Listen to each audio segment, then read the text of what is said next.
Bonjour, c'est Louis d'Énergie et bienvenue dans le premier épisode de Brillant en Société, le podcast énergie qui vous dit tout sur absolument tout, histoire d'avoir plein de choses à raconter pendant les soirées entre potes. Attachez votre ceinture parce qu'aujourd'hui on va entrer dans le roman polémique écrit par l'un des mecs les plus cools du 19e siècle, Gustave Flaubert. Né le 12 décembre 1821 à Rouen, Flaubert, il avait un peu la tête dans les bouquins dès le départ. Son truc, c'était d'écrire des histoires. Il voulait du vrai, du palpable, qui nous immerge dans la vraie vie. D'ailleurs, c'est pour ça qu'on le considère comme le précurseur du réalisme littéraire. Et franchement, quand on plonge dans ses textes, ça saute aux yeux. C'est une approche méticuleuse et précise de la langue, une représentation de la réalité qui est hyper pointilleuse en fait. En gros, c'est bluffant. Voilà, on va pas se mentir.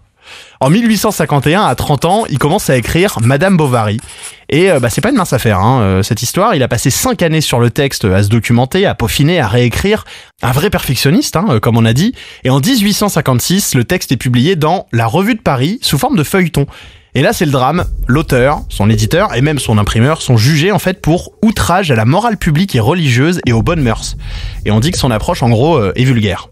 Finalement, il est acquitté. Eh oui, il est proche de l'impératrice du Second Empire. Le grand Victor Hugo le soutient et lui écrit qu'il est en gros un de ces hauts sommets que tous les coups frappent, mais qu'aucun n'abat.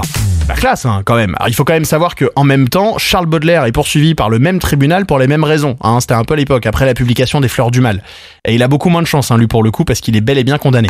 Mais pourquoi ce texte a-t-il fait autant polémique ? Parce que dans Madame Bovary, Flaubert, ce qu'il veut en fait, c'est peindre la réalité sociale de la vie provinciale de l'époque.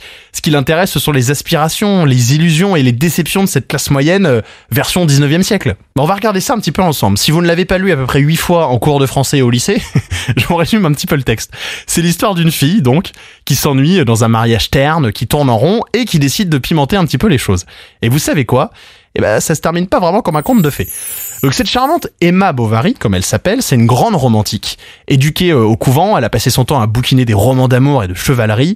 Et en fait, elle s'est constituée un idéal qu'elle veut vivre à tout prix. Elle sait ce qu'elle veut, cette Emma. Ce qu'elle veut expérimenter, en fait, c'est l'histoire d'amour. La vraie. Celle qui fait palpiter le cœur, celle qui la bouscule. Enfin bref, vous avez compris, je vais pas vous faire un dessin, mais un truc intense, quoi. Sauf qu'elle épouse le pauvre Charles, un médecin de campagne à la gentillesse aussi grande que son absence de charisme. Insatisfaite de ce quotidien monotone, du coup elle cherche désespérément à échapper à la banalité de sa condition. L'ennui la dévore littéralement, vraiment elle en peut plus. Et elle est aussi un petit peu déçue par la naissance de sa fille, elle pensait que ça allait être un renouveau, mais pas grand chose, elle aurait préféré un garçon avec un grand destin. Bref, elle délaisse donc un petit peu sa fille et même son mari, alors que il lui voulait plutôt que du bien. C'est là qu'elle se lance en fait dans le grand jeu de l'infidélité. Elle croise d'abord le jeune Léon, qui la fait vraiment chavirer, mais elle arrive quand même à résister un peu à son attraction, sauf que les bonnes résolutions ne durent pas trop longtemps.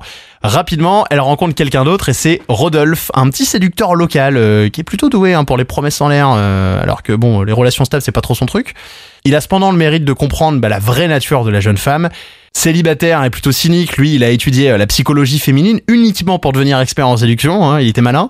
Il abreuve de déclarations d'amour, de belles paroles et lui promet monts et merveilles. Aujourd'hui, on appelle ça du love bombing. C'est très sérieux, c'est une méthode de manipulation amoureuse qui a pour but en fait de prendre le pouvoir sur le psychisme de son partenaire. Et je rigole pas, c'est du sérieux, ça a même été théorisé par une professeure en psychologie américaine. Elle s'appelle Margaret Singer en 1995, donc ça fait déjà un petit peu de temps. Bref, après les jolis mots, Rodolphe disparaît 6 semaines sans aucun préavis et forcément, Emma est folle d'inquiétude. Donc quand elle le revoit, en fait, elle lui tombe dans les bras.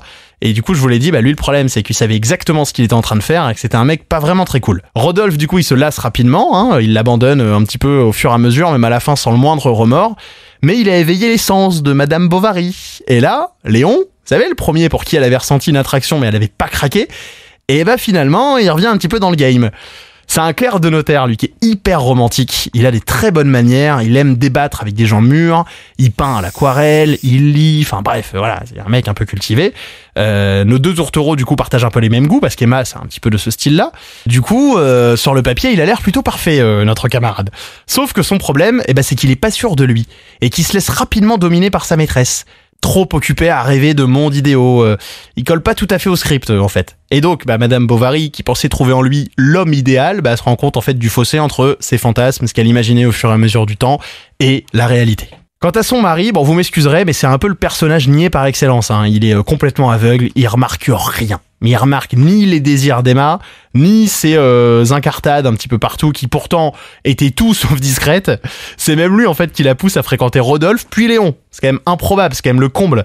Et ce n'est qu'à la fin en fait du roman, après le suicide de sa femme, qu'il découvre le poteau rose dans sa correspondance qu'elle n'avait absolument pas pris la peine de cacher. Là aussi il y avait des indices, mais bon pour le coup il l'a enfin lu et il a tout découvert.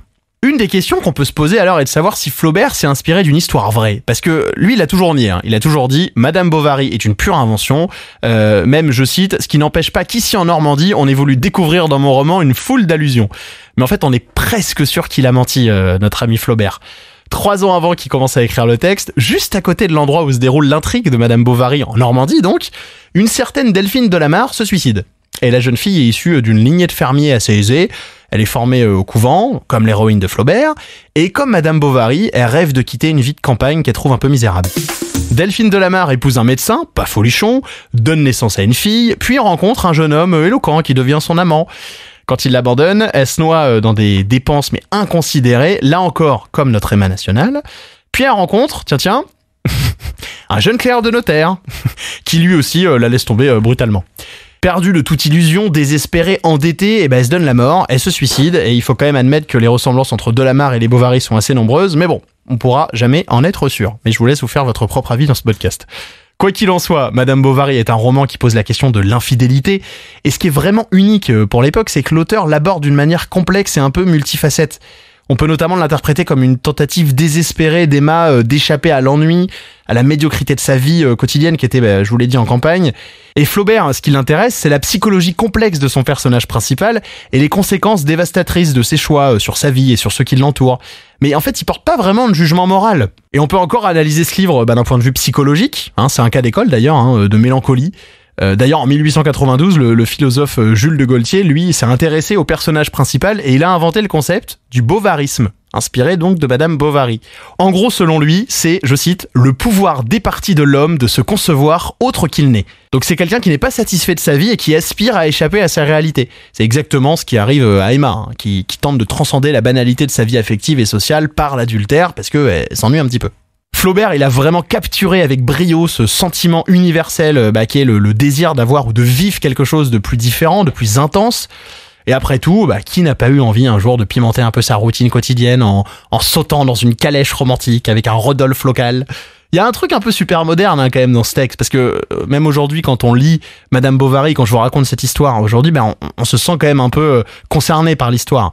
Quand Madame Bovary cherche l'excitation, le frisson, on se dit que nos ancêtres du 19e, ils étaient pas si éloignés de nous au final.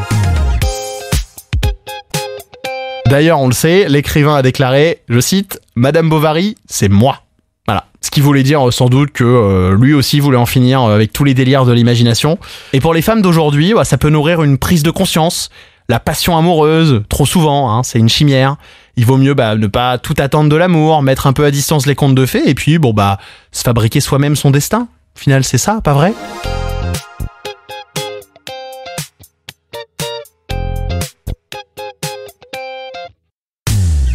Merci d'avoir écouté ce podcast. L'épisode du jour a été écrit par Daphné Bretonbach.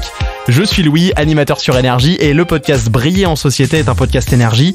Tous les épisodes sont retrouvés sur énergie.fr, rubrique podcast, sur l'appli Énergie, sur votre appli de podcast préféré, et surtout, écrivez-nous, laissez-nous un commentaire, on vous lit avec toute l'équipe du podcast, on aime bien voir vos avis, lire vos avis, savoir ce que vous avez ressenti en écoutant les épisodes. N'hésitez pas, laissez votre commentaire. À très vite pour un nouvel épisode de Briller en société. Salut!